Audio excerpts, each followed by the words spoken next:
સુરતના વેસુ વિસ્તારમાં પૈસાની લેવડ દેવડને લઈને એક ચોંકાવનારી ઘટના સામે આવી છે, જ્યાં 8,000 રૂપિયાનું બાકી બિલ ન ચૂકવવા બદલ એક કેફે માલિકનું અપહરણ કરી તેને 2 યુવાનો દ્વારા બેફામ માર મારવામાં આવ્યો હતો.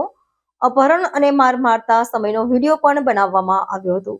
8,000ના બાકી બિલની ઉઘરાણીએ ગયેલા કેફે માલિક સાથે મારામારી. આ ઘટના સુરતના વેસુ વિસ્તારમાં આવેલા મેડિનિયન કેફેના માલિક સાથે બની હતી. 23 વર્ષીય કેફે માલિક જસ્મીન વાઘણીયા મામલે વેસુ પોલીસ સ્ટેશનમાં સત્તાવાર એફઆઈઆર નોંધાવી છે. પોલીસ ફરિયાદ મુજબ આરોપીઓમાંનો એક યુવાન વિવેક જૈન છેલ્લા 2 થી 3 મહિનાથી કેફેનું આશરે 8,000નું બિલ ચૂકવ્યા વિના બાકી રાખતો હતો.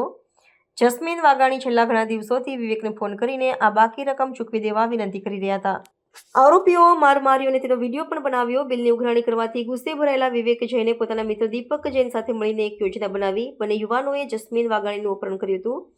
અપહરણ બાદ બંને આરોપીઓએ જસ્મીનને બેફામ માર માર્યો હતો. ફરિયાદમાં જણાવ્યા મુજબ પહેલા લાતો મારી અને ત્યારબાદ ગાલ પર તમાચા માર્યા હતા. આ દરમિયાન આરોપીઓ એટલા હિંમતવાન હતા કે તેઓ પોતે માર મારતા હતા તેનો વિડીયો રેકોર્ડિંગ પણ કરી રહ્યા હતા. આ ગંભીર ઘટના બાદ કેફે માલિક જસ્મીન વાઘાણીએ તાત્કાલિક વેસુ પોલીસ સ્ટેશનમાં વિવેક જૈન અને દીપક જૈન વિરુદ્ધ અપહરણ અને હુમલાની કલમો હેઠળ ફરિયાદ નોંધાવી છે.